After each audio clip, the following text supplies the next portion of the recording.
أم عمر تقول يعني الزوجة إذا اشتكت من زوجها مثلا وقلنا لها اصبري، تقول بعض الناس اشتكوا يعني ينكرون علينا، تقول لا تقولي لها اصبري، تقول أيهما الأفضل؟ يا أم عمر بارك الله فيك، يقول الله جل وعلا والصلح خير، قل جل وعلا إنما المؤمنون إخوة، قل جل وعلا والمؤمنون والمؤمنات بعضهم أولياء بعض يأمرون بالمعروف وينهون عن المنكر.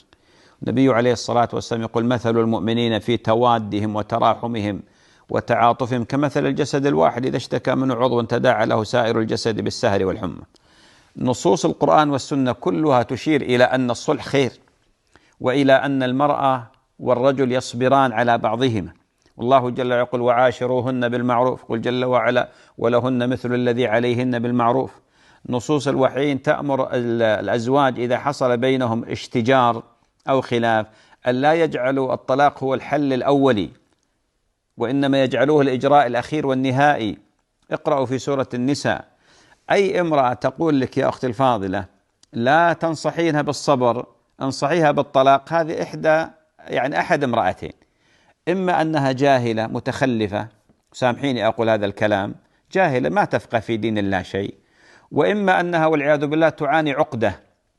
بعض النساء قد تكون هي انهدم بيتها وفشلت في حياتها الزوجية، وتحب كل النساء يفشلن في حياتهن الزوجية، وهذا موجود للأسف الشديد.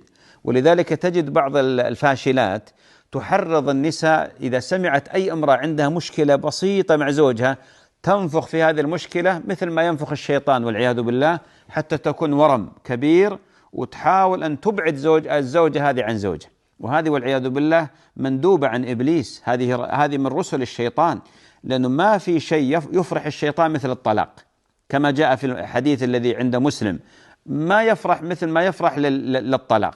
ولذلك أختي الفاضل أنت على خير، أي امرأة تأتيك تشتكي زوجها قولي لها اصبري، اتق الله واصبري. هذا كان منهج النبي عليه الصلاة والسلام، منهج الصحابة الكرام، منهج الصحابيات. النبي صلى الله عليه وسلم لما تأتيه امرأة تشتكي زوجها يأمرها بأن ترجع إليه وأن تصطلح معه. لما جاءته امرأة تقول تستفتي قال أذات بعل يعني متزوجة، قالت نعم يا رسول الله، قال كيف أنت منه، يعني كيف تعاملك معه؟ قالت والله يا رسول الله ما آلوه، يعني ما أقصر معه. قال انظري فإنه جنتك أو نارك. قل النبي عليه الصلاة والسلام لو كنت آمرا أحدا بالسجود لأمرت المرأة أن تسجد لزوجها لما له عليه من الحق. والمقصود بأن الحياة الزوجية ليست حياة مثل ما يعتقد بعض الناس المثاليات، أو الحياة التي ليس فيها إشكال. غلط، بيت النبوة ما سلم من الإشكالات، بيت النبوة أشرف مخلوقها النبي عليه الصلاة والسلام حصل إشكالات ليكون أسوة لنا، ما راح وكذا، إنما عالج هذا صلى الله عليه وسلم. فيا أختي الفاضلة بارك الله فيك، استمري في هذا الطريق، أصلحي. أي امرأة تأتيك تريد الطلاق قول اتق الله واصبري على زوجك، أي زوج يريد الطلاق من زوجته قال اتق الله واصبر على زوجتك.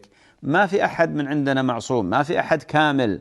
المشاكل هذه كل مشكلة لها حل، ما في مشكلة إلا ولها حل. والنساء اللائي يقولن لك لا تنصحيها، ذكريهم بالله وقولي لهم لا تكونوا معول هدم، لا تكونوا مندوبات للشيطان في إفشال الحياة الزوجية وفي تدمير هذه الأسرة.